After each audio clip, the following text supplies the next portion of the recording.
بسم اللہ الرحمن الرحیم وَلَقَدْ يَسَّرْنَا الْقُرْآنَ لِلذِّكْرِ فَهَلْ مِن مُدَّكِرٍ۔ السلام علیکم ورحمۃ اللہ۔ الحمدللہ وکفا وسلام علی عبادہ الذین اصطفیٰ، اما بعد فاعوذ باللہ من الشیطان الرجیم، بسم اللہ الرحمن الرحیم۔ وواعدنا موسیٰ 30 لیلۃ واتممناها بعشر فتم میقات ربہ 40 لیلہ۔ وقال موسیٰ لأخیہ ہارون اخلفنی فی قومی واصلح ولا تتبع سبیل المفسدین۔ سورۃ الاعراف کی آیت نمبر 142۔ ہم نے موسیٰ کو 30 شب و روز کے لیے کوہ سینا پر طلب کیا اور بعد میں 10 دن کا اور اضافہ کر دیا۔ اس طرح اس کے رب کے مقرر کردہ مدت پورے 40 دن ہو گئی۔ موسیٰ نے چلتے ہوئے اپنے بھائی ہارون سے کہا، میرے پیچھے تم میری قوم میں میری جانشینی کرنا اور ٹھیک کام کرتے رہنا اور بگاڑ پیدا کرنے والوں کے طریقے پر نہ چلنا۔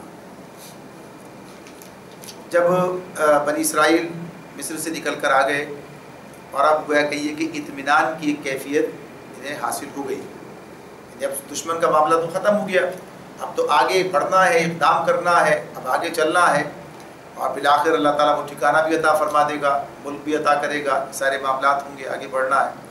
تو اب اس موقع پر اس بات کی ضرورت محسوس کی گئی کہ اب ان کے لیے باقاعدہ ایک ایسی شریعت جو ہے وہ دی جائے کہ جس پر یہ پوری طرح سے عمل کرے۔ یعنی وہ دور تو دور غلامی تھا، یعنی جب مصر کے اندر تھے تو دور غلامی کے اندر تو وہ سارے کام نہیں کیے جا سکتے تھے جو کہ ایک دین تقاضا کرتا ہے جس کا۔ تو اس اعتبار سے اب یہ موقع ہے کہ انہیں یہ شریعت دے دی جائے۔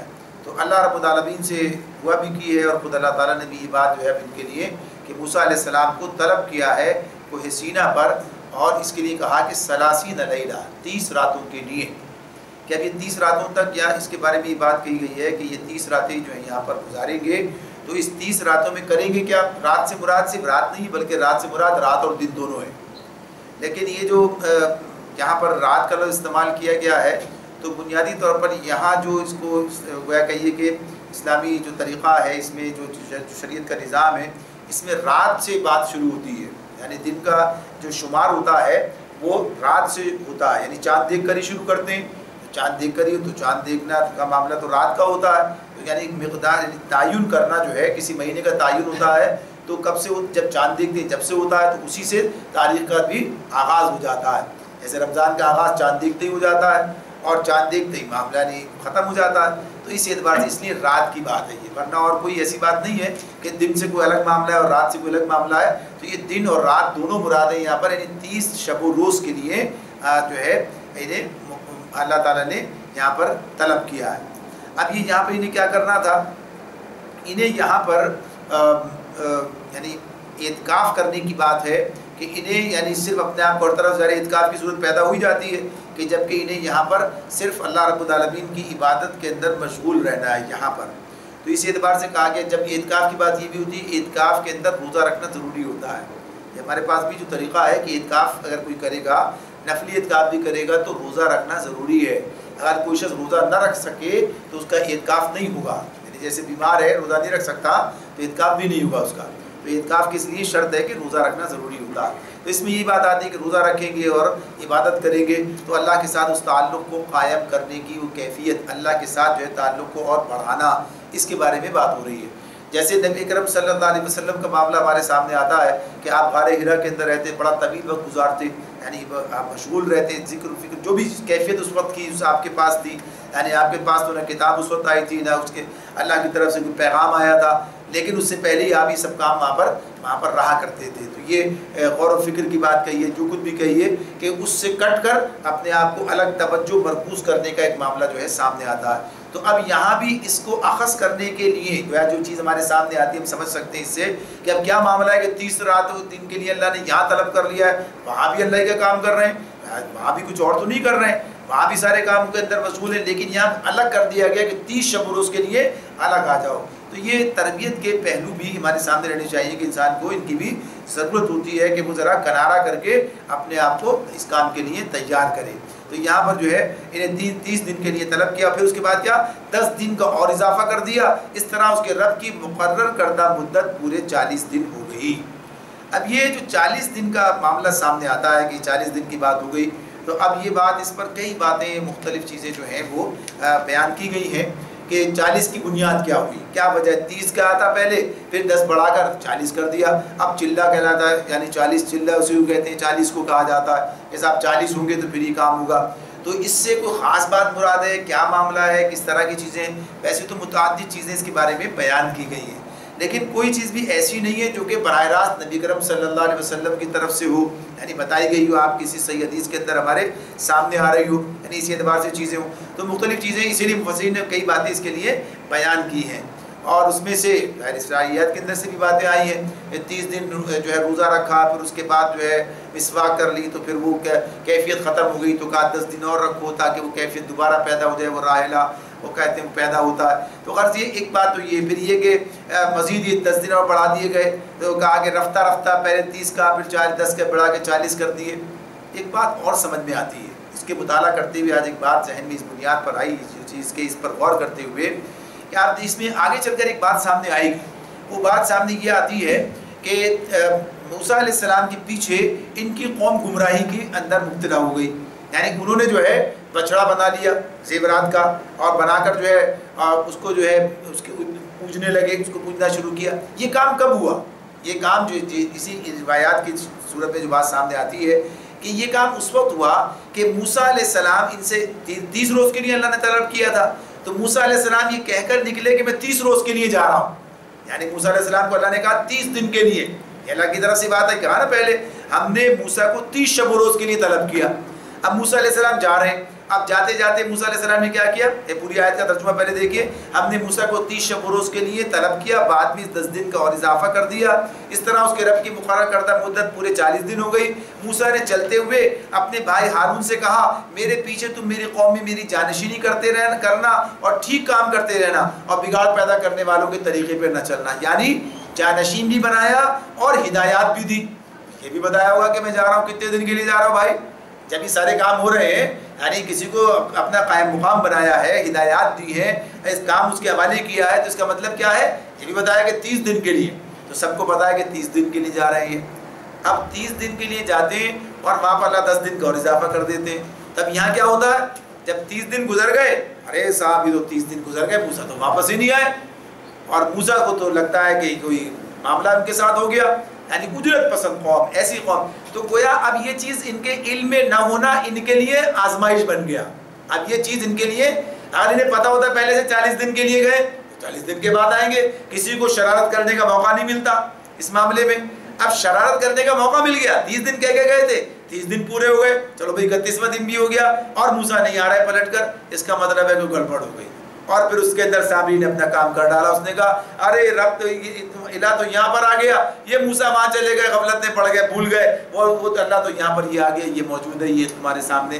تو یعنی گویا کہیے کہ یہ ان کے لیے ایک آزمائش کا سبب بن گیا. یہ ان کے لیے, تو اللہ آزمائش کی جو چیزیں پیدا کرتا ہے نا, آزمائش کی بنتی ہیں جن بنیادوں پر, تو یہ بھی ایک بات اس کے اندر سامنے آتی ہے. ایک بات یہ بھی کہ اگر یہ 40 دن پہلے سے بتا دیے گئے ہوتے تو آزمائش کا وہ پہلو سامنے نہیں آتا, جو کہ اس وقت میں سامنے آ گیا. تو یہ بھی بہرحال ایک بات ہے کہ جسے سوچا جا سکتا ہے.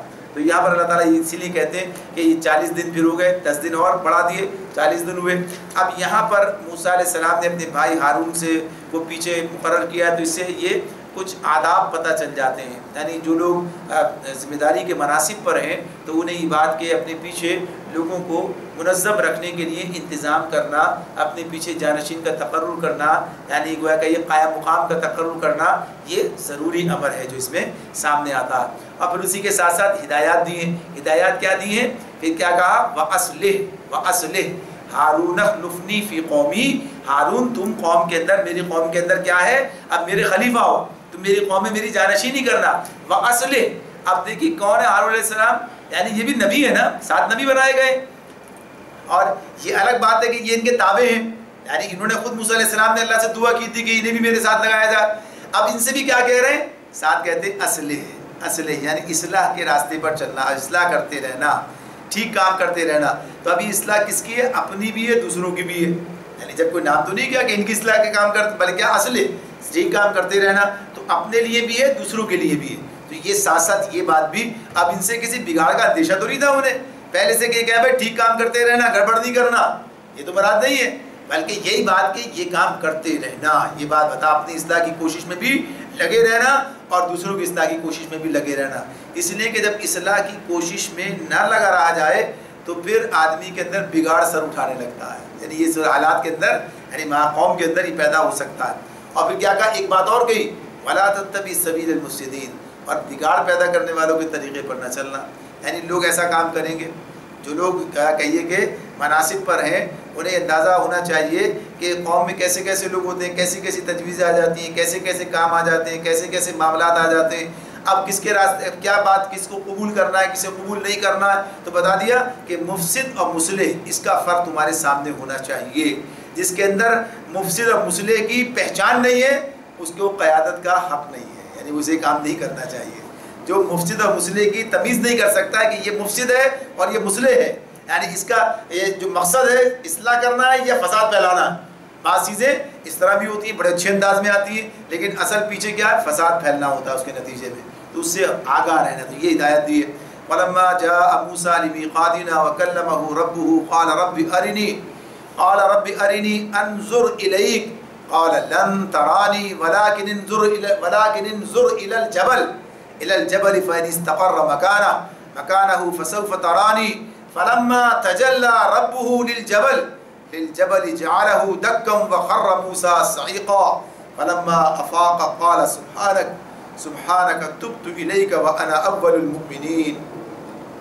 اب یہاں پر جب کوہ سینا پر ابھی ہو رہا، اسی کو کوہ طور بھی کہتے ہیں. اسی کے لیے کوہ سینا اور کوہ طور دونوں اسی کے لیے ایک ہی نام ہے. اب یہاں پر جو ہے، اب یہ جب وہ ہمارے مقرر کیے ہوئے وقت تک پہنچا اور اس کے رب نے اس سے کلام کیا تو اس نے التجا کی، اے رب مجھے یارائے نظر دے کہ میں تجھے دیکھوں. فرمایا تو مجھے نہیں دیکھ سکتا، ہاں ذرا سامنے کی پہاڑ کی طرف دیکھ، اگر وہ اپنی جگہ قائم رہ جائے تو البتہ تو مجھے دیکھ سکے گا. چنانچہ اس کے رب نے جب پہاڑ پر تجلی کی تو اسے ریزہ ریزہ کر دیا اور موسیٰ غش کھا کر گر پڑا. جب ہوش آیا تو بولا، پاک ہے تیری ذات، میں تیرے حضور توبہ کرتا ہوں اور سب سے پہلا ایمان لانے والا میں ہوں. یعنی یہ بات اس میں سامنے آ گئی. اب اس میں یہ ایک تعلق کی بات ہے، اس میں بھی ایک دو چیزیں ہمارے سامنے آ جاتی ہیں کہ موسیٰ علیہ السلام جب اللہ کے حضور پہنچے تو اب یہ گویا کہیے کہ اللہ سے تعلق کی بات ہے، اللہ سے تعلق کی بات ہے، محبت کی بات ہے، اس محبت کا اظہار ہے.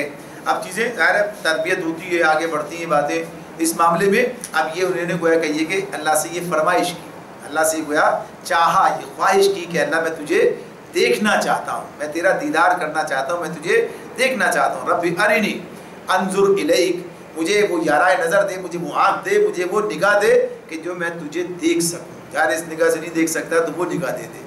تو اللہ تعالیٰ جواب دیتے ہیں لن ترانی، کہ تم مجھے نہیں دیکھ سکتے، مجھے نہیں دیکھ سکتے. لن ترانی ولکن انظر الی الجبل، دیکھو یہ پہاڑ کی طرف دیکھو، اگر یہ اپنی جگہ پر قائم رہ جائے تو اس کا مطلب یہ کہ تم بھی مجھے دیکھ سکو گے. فلما تجلی رب، پھر اس کے رب نے اس پر تجلی کی. تجلی کے بارے میں یہ کہا گیا کہ تجلی کیا ہے. تجلی کا مطلب یہ بیان کیا گیا کہ براہ راست اپنا نور اس پہ نہیں ڈالا، بلکہ تجلی کا کہا گیا کہ تجلی یعنی بالواسطہ عکس ڈالنا. بالواسطہ جیسے اس کے لیے یہ بات ہے کہ آپ کسی کو آئینے میں دیکھیں، آئینے میں یعنی براہ راست نہ دیکھیں بلکہ اس کو آئینے کے اندر دیکھیں. اس طرح سے بالواسطہ دیکھ رہے ہیں، بلا واسطہ نہیں دیکھ رہے ہیں. تو یہ ایک بات ہے، لیکن اس میں بنیادی طور پر یہ بات ہے کہ جو بھی صورت اس کی ہے، جو بھی کیفیت ہے، یہ بھی ہماری سمجھ سے آگے کی بات ہے. یہ اس لیے کہ اس کی کوئی تشریح ہمارے سامنے توضیح اس طرح سے براہ راست موجود نہیں ہے. بس صرف یہ کہ اللہ نے اس پر تجلی کی تو نتیجہ کیا نکلا؟ نتیجہ یہ نکلا کہ پہاڑ جو ہے وہ حصہ ٹوٹ گیا، اس کا ریزہ ریزہ ہو گیا. اب کتنا ہوا یہ الگ بات ہے کہ اتنا جس پر تجلی ہوئی، اس طرح جس پر بھی کیفیت اس کی طاری ہوئی. اور پھر یہ بات موسیٰ علیہ السلام کی سمجھ میں آ گئی کہ یہ کام وہ نہیں کر سکتے. تو یہ عقیدہ ہمارا کیا ہے کہ دنیا کے اندر اللہ تعالیٰ کی رویت ممکن نہیں ہے، کوئی بھی نہیں دیکھ سکتا. اس معاملے میں اللہ کی رویت ممکن نہیں ہے. اچھا، اس کے بارے میں آخرت کی بات ہوتی ہے کہ آخرت میں جو ہے یعنی بعد میں یعنی اگلے جہان میں یہ دیکھا جا سکے گا. یعنی یہ بات جو ہے تو اس کے لیے کچھ چیزیں آتی ہیں اس حوالے سے موجود ہیں، اور وہاں کے قوانین بھی بدل جائیں گے، وہاں کے حالات بھی بدل جائیں گے، وہاں کی نظر بھی بدل جائے گی، وہاں کی کیفیت بھی بدل جائے گی، تو وہاں کے معاملات جدا ہیں۔ تو اس کی بات خیر اسی مقام پر کریں گے جب وہ وقت آئے گا۔ تو اس وقت بات یہی ہے کہ موسیٰ علیہ السلام سے یہ بات، موسیٰ علیہ السلام نے اللہ تعالیٰ سے فرمائش کی، اور اللہ تعالیٰ نے جواب میں بتا دیا کہ ایسا نہیں ہو سکتا۔ تو اب یہ بات کیا ہے، اگر کوئی کہے کہ فلاں نے اللہ کا دیدار کیا تو کیا کہیں گے؟ بات تو اللہ تعالیٰ خود کہہ رہے ہیں کہ ایسا نہیں ہو سکتا۔ اب اس معاملے کے اندر یہ چیز ہوتی ہے کہ صاحب ایسے آنکھ سے نہیں دیکھا، عقل سے دیکھا، عقل سے نہیں دیکھا، فلاں سے دیکھا، تو یہ سب باتیں جو ہیں اس طرح کی ہیں کہ جن کا اس سے تعلق نہیں ہے۔ بات جو بس یہ بتا دیا کہ نہیں دیکھ سکتے۔ آگے فرمایا قال یا موسیٰ انی اصطفیتک علی الناس برسالاتی وبکلامی فخذ ما آتیتک وکن من الشاکرین۔ اب اللہ تعالیٰ موسیٰ علیہ السلام سے کہتے ہیں کہ اے موسیٰ، میں نے تمام لوگوں پر ترجیح دے کر تجھے منتخب کیا کہ میری رسالت، میں نے اپنی رسالت کے لیے تجھے منتخب کیا کہ میری پیغمبری کرے، یعنی میں نے تجھے اپنی رسالت کے لیے، اپنی رسول بنانے کے لیے تجھے میں نے تمام لوگوں پر ترجیح دے کر منتخب کیا کہ میری پیغمبری کرے اور مجھ سے ہم کلام ہو، بس جو کچھ میں دوں اسے لے اور شکر بجا لا۔ یہ بات کئی مرتبہ سامنے آ چکی ہے کہ رسول اللہ کا انتخاب ہوتا ہے، رسول کوئی شخص اپنی کوشش سے، اپنی کاوش سے نہیں بنتا، اور ظاہر سی بات ہے کہ جب اللہ تعالیٰ ایک فرد کو رسول بناتا ہے، ظاہر ہے کہ ساری قوم میں سے، اس وقت کے لوگوں کے اندر سے سب کو چھوڑ کے اسے منتخب کرتا ہے، ظاہر سی بات ہے اس کی خصوصیت تو ہے، اللہ اسے تیار بھی کرتا ہے اس حوالے سے، اس اعتبار سے۔ تو اس نے کیا کہا، انی اصطفیتک، میں نے تجھے چنا ہے، علی الناس، تمام لوگوں پر، تمام لوگوں کے اندر سے، یعنی یہ تیری خصوصیت ہے، یہ اللہ تعالیٰ احساس دلا رہے ہیں۔ اچھا یہ احساس اس حوالے سے بھی ہے، یعنی ایک تو بات ہے کہ بھئی آپ ان کی تعریف ہو رہی ہے، یہ بات، دوسری بات کیا ہوتی ہے کہ بھئی سب کو چھوڑ کر آپ کے حوالے کیا گیا ہے کام۔ اب کیا ہے، ذمہ داری کا احساس بھی دلایا جا رہا ہے سب کو چھوڑ کر۔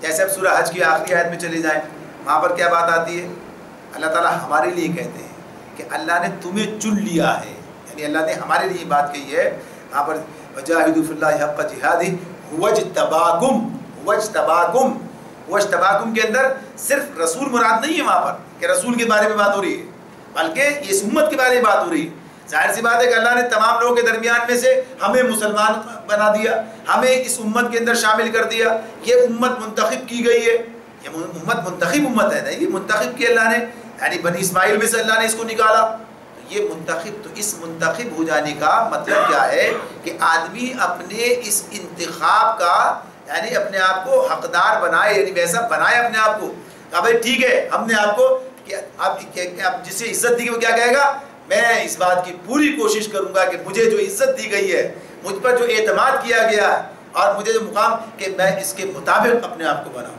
میں اسے کوالیفائی اس طرح سے کروں، یہ ہوگا نا عزت، اپنے جو عزت افزائی کی گئی ہے تو آدمی اس کا یہ کام کرے، یا یہ سوچے ہماری تو بات ہی کچھ اور تھی، ہمارا تو کمال ہی کچھ اور ہے، تو یہ حماقت کی بات ہے کہ آدمی یہ سوچے کسی کا کوئی استحقاق نہیں ہے، اللہ تعالیٰ کا فضل ہے یہ، تو یہ ہمارے بارے میں بات ہو رہی ہے، یہاں رسول کی بات تو وہ اللہ کا انتخاب ہے، وہ اللہ کا معاملہ ہے، تو اس اعتبار سے یہ بھی اللہ نے ہمیں منتخب کیا ہے، تو اس امت کے والے سے بھی ہمیں یہ سوچنا چاہیے کہ یہ ذمہ داری کا احساس دلانے والی بات بھی ہے۔ تو یہاں پر اللہ تعالیٰ اپنا فضل بھی ان کے اوپر جو ہے واضح کر رہے ہیں کہ میں نے تمہیں رسالت کے لیے منتخب کیا، اور اس کے لیے بھی کہ مجھ سے ہم کلام ہو، یہ بھی ایک خصوصیت ہے جو موسیٰ علیہ السلام کو حاصل ہے۔ اللہ رب العالمین تلک الرسل فضلنا بعضهم علی بعض منهم من کلم اللہ ورفع بعضهم درجات، تیسرا پارہ شروع ہوتا ہے نا یہ آیات سے ذات میں، اس میں کہا کہ میں نے رسولوں کو ایک دوسرے سے بڑھ چڑھ کر مرتبے دیے، تو کسی سے کلام کیا، کسی کو اور طرح کا مرتبہ دیا، تو یہ ان کے ساتھ کلام کرنے کی بات ہے۔ تو کیا کہتے ہیں آگے کیا کہا، فخذ ما آتیتک، فخذ ما آتیتک، اب جو کچھ میں تجھے دوں اسے پکڑو مضبوطی کے ساتھ، اسے لو، اور وکم من الشاکرین، اور شکر کرنے والوں میں سے ہو جاؤ، یعنی شکر بجا لاؤ۔ اب شکر کا تو پورا مفہوم سامنے ہے نا، یاد ہے شکر کی بات جو تھی کہ اب اس کا حق ادا کرو، اب اس نعمت کا حق ادا کرو، اب اس نعمت کی قدر کرو، اب اس نعمت کے تقاضے پورے کرو، یعنی اس کا جو ہے جو تمہیں ملی ہے اپنے آپ کو اس کے مطابق بناؤ، اس کا جو حق ہے وہ ادا کرو، تو شکر من الشاکرین۔ تو اللہ تعالیٰ ساتھ ساتھ کیا کہتے ہیں، فخذ ما آتیتک، فکم من الشاکرین، جو میں نے تمہیں دیا ہے اب اس کے اس بات تم شکر کرنے والے بن جاؤ۔ تو اب ظاہر سی بات ہے گھر میں لے کے بیٹھ جائیں جیب میں ڈال کر اور بس زبان سے شکر کہتے رہے کہ اللہ کا بڑا شکر ہے، ایسی کتاب دی، یہ کام کیا، یہ ایسا دین دیا، نہ اس دین پر عمل کرے، نہ اس کو لے کے جائے، نہ کسی کے پاس پھیلائے، تو یہ تو ناقدری ہو جائے گی، ناشکری ہوگی۔ تو رسول کی بات یہ نہیں، ہماری بات کہ ہم نے اس طرح سے سوچنا ہے۔ تو یہاں پر ان سے بھی اللہ تعالیٰ ان کے ذریعے ہمیں بھی بتا رہے ہیں کہ یہ لو اور شکر بجا لاؤ۔ وَكَتَبْنَا لَهُ فِي الْأَلْوَاحِ مِنْ كُلِّ شَيْءٍ مَوْعِظَةً وَتَفْصِيلًا لِكُلِّ شَيْءٍ فَخُذْهَا بِقُوَّةٍ وَأْمُرْ قَوْمَكَ يَأْخُذُوا بِأَحْسَنِهَا سَأُرِيكُمْ دَارَ الْفَاسِقِينَ۔ اللہ تعالیٰ فرماتے ہیں اس کے بعد ہم نے موسیٰ کو ہر شعبہ زندگی کے متعلق نصیحت اور ہر پہلو کے متعلق واضح ہدایت تختیوں پر لکھ کر دے دی، اور اسے کہا ان ہدایات کو مضبوط ہاتھوں سے سنبھال۔ فَخُذْهَا بِقُوَّةٍ، یعنی قرآن مجید کے بارے میں بھی اور دیگر کتابوں کے بارے میں بھی اللہ تعالیٰ نے یہی الفاظ استعمال کیے کہ انہیں مضبوطی کے ساتھ تھامو۔ تو مضبوطی کے ساتھ تھامنے کی بات کرتے ہیں، اللہ فرمایا ان ہدایات کو مضبوطی کے ساتھ تھامو، مضبوط ہاتھوں سے سنبھال، اور اپنی قوم کو حکم دے کہ ان کے بہتر مفہوم کی پیروی کریں، ان قریب میں تمہیں فاسقوں کے گھر دکھاؤں گا۔ یہ بات جو اللہ تعالیٰ اس کے اندر کہتے ہیں کہ ابھی کتاب دی جا رہی ہے، ابھی شریعت دی جا رہی ہے بنی اسرائیل کے لیے موسیٰ علیہ السلام کو، اب انہیں تو یہاں پر جو کہا مضبوط سنبھالنا، تو مضبوط سنبھالنے سے مراد کیا ہے؟ یعنی ہر حال میں اس کو تھامے رکھنا، پکڑے رکھنا، مضبوطی کے ساتھ اس پر قائم رہنا۔ جیسے کہتے ہیں نا دانتوں سے پکڑنا، دانتوں سے پکڑنا کوئی مضبوطی کی بات تو نہیں ہے، دانتوں سے مقصد یہ کہ اس طریقے سے مضبوطی کے ساتھ اسے جو ہے اس پر قائم رہنے کی بات ہے۔ یہ قائم رہنا یعنی اس کو جو ہے ہر طرح، ہر وقت، ہر موقع پر اپنے سامنے رکھنا، یہ مراد اس سے ہوتی ہے۔ اب یہ جو کہا کہ اپنی قوم کو حکم دے کہ اس کے بہتر مفہوم کی پیروی کریں، یہ بہتر مفہوم کی پیروی کے مطلب کیا ہے؟ یعنی وہ جو عقل عام سے ہر شخص سمجھ لے، جو بنیادی طور پر جو ایک بات کا واضح ایک عام مفہوم سامنے آتا ہے، اب اس کے اندر ایج پیج نکال کے ادھر کی ادھر کی کر کے مفہوم بات کو کہیں سے کہیں لے کے چلے جانا، یعنی یہ بھی ان کا کمال ہے بنی اسرائیل کی۔ یہ بھی اپنی جگہ جو ہے ان کے اور بھی جو خرابیاں ان میں سے ایک یہ بھی ہے کہ انہوں نے بڑے فقہی موشگافیاں کی، چیزوں کو بڑا خراب کیا، ادھر سے ادھر سیدھا سیدھا مفہوم ہے، سیدھی سیدھی بات ہے، اس بات کو اس حد تک رکھنا اور اس کے مطابق کام کرنا۔ اب یہ برائی ہمارے اندر بھی آئی کہ چیزوں کو جو ہے اس طریقے سے مشکل تر بنانا اور اس طرح سے کرنا، یا اپنی مرضی کے مفاہیم نکال لینا چیزوں سے۔ اللہ جو بات کہتے ہیں اس بات کے جو اثر، اس لیے اللہ نے کہا ہے نا کہ میری آیات کا مذاق نہ بنا لینا، وَلَا تَتَّخِذُوا آیَاتِنَا ہُزُوًا، جو کہا ہے نا اس کے اندر کہ مطلب جو مقصد جو اس کی روح ہے اسے سامنے رکھنا، صرف الفاظ کے الٹ پھیر سے اپنے مطلب کی چیزیں نکالنے کی کوشش مت کرنا۔ تو اسی نے کیا کہا، اس کے بہترین مفہوم کی پیروی کرنا کہ جو اس کا صحیح اس اعتبار سے ہے وہ اپنے سامنے رکھتے ہوئے۔ اور میں تمہیں فاسقوں کے گھر دکھاؤں گا، اس سے مراد کیا ہے؟ سأریکم دار الفاسقین، یعنی ان تم آثار پر سے گزرو گے، یعنی ان خطرات پر سے گزرو گے جو ان قوموں کے ہیں جن پر اللہ تعالیٰ کا عذاب آیا، یعنی وہ دار الفاسقین کہ وہ فاسقوں کے جو مقامات گھر وہ تم دیکھو گے کہ کیا حال ان کا ہوا۔ تو یہ عبرت کی نظر سے، عبرت کے حوالے سے یہ تمہیں دیکھنے کی بات ہے، یہ عبرت کی جا ہے، تماشا نہیں ہے، تو اس اعتبار سے اسے دیکھنا ہے تمہیں۔ سأصرف عن آیاتی الذین یتکبرون فی الارض بغیر الحق وإن يروا كل آیۃ لا یؤمنوا بها وإن يروا سبیل الرشد لا يتخذوه سبیلا وإن يروا سبیل الغی يتخذوه سبیلا ذلك بأنهم كذبوا بآیاتنا وكانوا عنها غافلین۔ فرمایا اللہ تعالیٰ نے میں اپنی نشانیوں سے ان لوگوں کی نظریں، ان لوگوں کی نگاہیں پھیر دوں گا جو بغیر کسی حق کے زمین میں بڑے بنتے ہیں۔ وہ خواہ کوئی نشانی دیکھ لیں کبھی اس پر ایمان نہ لائیں گے، اگر سیدھا راستہ ان کے سامنے آئے تو اسے اختیار نہ کریں گے، اور اگر ٹیڑھا راستہ نظر آئے تو اس پر چل پڑیں گے، اس لیے کہ انہوں نے ہماری نشانیوں کو جھٹلایا اور ان سے بے پرواہی کرتے رہے۔ یہ اللہ تعالیٰ ان کی کیفیات ہیں جو بیان کر رہے ہیں اس آیت کے اندر کہ یہ میں تمہیں دکھاؤں گا، کہا نا تھا سأریکم دار الفاسقین، میں قریب تمہیں فاسقوں کے گھر دکھاؤں گا۔ تو ان کو دیکھ کر آدمی کو نصیحت پکڑنی چاہیے، یعنی ان کو دیکھ کر دیکھو مجھے جو دیدہ عبرت نگاہ ہو، میری سنو جو گوش نصیحت نیوش ہو، یعنی یہ جو ہے جو پیغام ہے یہ تو نصیحت کا، تو اسے دیکھ کر انسان کو عبرت پکڑنی ہے۔ تو جو آدمی سے عبرت نہ پکڑے بلکہ اسے جو گیا تفریح کا سامان سمجھے اور اس طرح سے گویا اس کو دوسرے پہلو کو اپنے سامنے لے لے تو یہ اس کی حماقت کا معاملہ۔ تو اس طرح سے اللہ تعالیٰ فرماتے ہیں کون لوگ ہیں جو صحیح راستہ صحیح نگاہ نہیں رکھتے؟ وہ لوگ جو اپنے آپ کو بڑا سمجھتے ہیں، جن کے اندر تکبر ہوتا ہے. یعنی اسی اعتبار سے اب یہ جو بات اس میں اللہ نے کی ہے کہ یہ جو بغیر کسی حق کے زمینے بڑے بنتے ہیں، بغیر کسی حق کے، تو حق ہے کسی کا بڑا بننے کا؟ حق ہے نہیں، یعنی یہ تو کام ناحق ہی ہے. یعنی اس سے مراد کیا ہوتی ہے کہ انسان بندہ ہے، بندہ بن کر رہے. جو بندہ بندگی کی حدود سے تجاوز کرتا ہے وہی گویا کہیے کہ اپنے آپ کو بڑا سمجھتا ہے، بڑا بننے کے چکر میں پڑتا ہے، اور اس کا نتیجہ کیا نکلتا ہے؟ پھر بگاڑ کے راستے پہ جاتا ہے، پھر صحیح راستہ نہیں چنتا ہے. تکبر کی وضاحت آئی تھی نا صاحب. تکبر کی تعریف کیا ہے؟ دوسروں کو حقیر سمجھنا اور حق کو ٹھکرانا. تو یہی نتیجہ ہے کہ پھر آدمی حقیقت کو نہیں پہچانتا، نہیں مانتا اور نہیں تسلیم کرتا. تو اللہ تعالیٰ فرماتے ہیں کہ ان کا یہ جو طرز عمل ہے کہ غلط راستے پہ جاتے ہوئے کہ سیدھے راستے کو نہیں دیکھیں گے، ہمیشہ ہر بات کا ٹیڑھا ہی مفہوم لیں گے، ہر معاملے میں ٹیڑھا ہی راستہ اختیار کریں گے. تو یہ یعنی اس تکبر کا نتیجہ ہے، اس طرز فکر کا نتیجہ ہے کہ انسان ہر کام جو ہے الٹا ہی کرتا چلا جاتا ہے. جیسے شرک کا معاملہ ہے ایسے اس کا معاملہ بھی اس طرح سے ہمارے سامنے رکھ دیا اللہ نے. فرمایا والذین کذبوا بآیاتنا ولقاء الآخرۃ حبطت اعمالهم هل یجزون الا ما كانوا یعملون. پھر آگے فرمایا ہماری نشانیوں کو جس کسی نے جھٹلایا اور آخرت کی پیشی کا انکار کیا اس کے سارے اعمال ضائع ہو گئے. کیا لوگ اس کے سوا کچھ اور جزا پا سکتے ہیں کہ جیسا کریں ویسا بھریں؟ یہاں جو بات اس کے اندر ہمارے سامنے آتی ہے، اللہ تعالیٰ یہ بات کہتے ہیں کہ ضائع ہو گئے، یعنی حبط اعمال کی بات جو ہے، حبطت اعمالہم. تو اس کے معاملے میں ابھی اسی دفعہ میں مولانا اس بارے میں بات کرتے ہوئے کہتے ہیں کہ اللہ کے پاس انسانی سعی و عمل کے برابر ہونے کا انحصار دو امور پر ہے، دو چیزیں. یعنی یہ اصول کی بات ہے، یہ ہمیشہ سے سامنے، ہمیشہ سے دورانی کی بات ہے. یعنی دو چیزیں ہیں جس کے نتیجے میں کوئی عمل نتیجہ خیز بنے گا. کسی عمل کا آخرت کے والے سے نتیجے کی بات ہو رہی ہے، اس کے والے سے وہاں نتیجہ نکلے گا. نمبر ایک بات کیا ہے کہ وہ کام شریعت کے مطابق ہو، یعنی جو اللہ نے طریقہ بتایا قانون شرعی کی پابندی میں ہو. اس کو ہم ایک آسان سے لفظ سے تعبیر کر سکتے ہیں، کیا کہیں گے؟ جو نبی کرم صلی اللہ علیہ وسلم کے طریقے کے مطابق، یعنی آپ نے کیا یا کرنے کا حکم دیا، یعنی اس معاملے میں یعنی اس کے مطابق جسے رسول کی سند حاصل ہے، یعنی جو شریعت کے مطابق ہے. یعنی پہلی شرط یہ ہے. دوسری شرط کیا ہے؟ دوسری شرط یہ ہے کہ وہ آخرت کے لیے کیا جائے، آخرت کے یعنی اللہ کی رضا کے لیے. آخرت سے مراد کیا ہے؟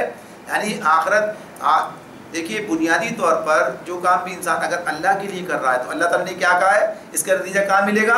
آخرت میں ملے گا، جنت کی صورت میں ملے گا، اللہ کی رضا کی صورت میں ملے گا. اگر دنیا کے مفادات کے لیے انسان کوئی کام کرے کہ دنیا میں اس کا یہ نتیجہ نکلے گا، دنیا میں اس کے یہ فائدے حاصل ہو جائیں گے، تو وہ کام تو دنیا کے لیے رہ جائے گا، آخرت کے لیے تو وہ ہوگا نہیں. لہٰذا آخرت میں اس کے برابر ہونے کا سوال ہی پیدا نہیں ہوتا. یہ تو آخرت کے حوالے سے ہے نا. حبط اعمال کا معاملہ کیا ہے کہ آخرت میں اس کا کوئی نتیجہ نہیں نکلے گا. دنیا میں بے شک اس کا جو ہے نتیجہ اس اعتبار سے سامنے آئے کہ لوگ اسے نیک آدمی کہیں، لوگ اسے بڑا کہیے کہ لوگوں کے لیے خدمت گزار کہیں، لوگ اس کی بڑی تعریف کریں، لوگ اس کا بڑا مقام اس کو دیں. یعنی سب باتیں ہو سکتی ہیں. آخرت میں اس کا کوئی نتیجہ. حبط اعمال کا مطلب یہ ہے. تو بنیادی طور پر جب کسی آدمی کے پیش نظر آخرت ہے ہی نہیں، وہ آخرت کے لیے وہ کام کر ہی نہیں رہا ہے، تو پھر ظاہر سی بات ہے کہ پھر اسے آخرت میں کچھ نہیں ملے گا. تو یہ دو شرطیں بنیادی ہیں کہ ایک تو اس کے مطابق ہو، شریعت کے مطابق ہو، یعنی رسول کی سند اسے حاصل ہو. دوسری بات کیا ہے؟ آخرت کے اجر پانے کے لیے یعنی آخرت اس کا مطمع نظر ہو، آخرت کی کامیابی کے لیے وہ کام کرے. تو اس اعتبار سے یہ عمل اس کے کام آئے گا. تو اسی لیے کیا کہا اللہ نے؟ هل یجزون الا ما كانوا يعملون. کیا لوگ اس کے سوا کچھ اور جزا پا سکتے ہیں کہ جیسا کریں ایسا بھریں؟ یعنی جب انہوں نے یہ کام اس مقصد کے لیے کیا ہی نہیں، ظاہر سی بات ہے پھر اس کا کیا اجر ملے گا؟ پھر اس کا کیا سوال پیدا ہوتا ہے کہ انہیں وہ کچھ دیا جائے جو کچھ ان لوگوں کو ملے گا کہ جنہوں نے آخرت کے لیے کام کیا ہے. بس آج اسی مقام پر مکمل کرتے ہیں. آگے نیا مضمون شروع ہو رہا ہے. اللہ تعالیٰ ہمیں ان باتوں کو سمجھنے، ان پر عمل کرنے کی توفیق عطا فرمائے.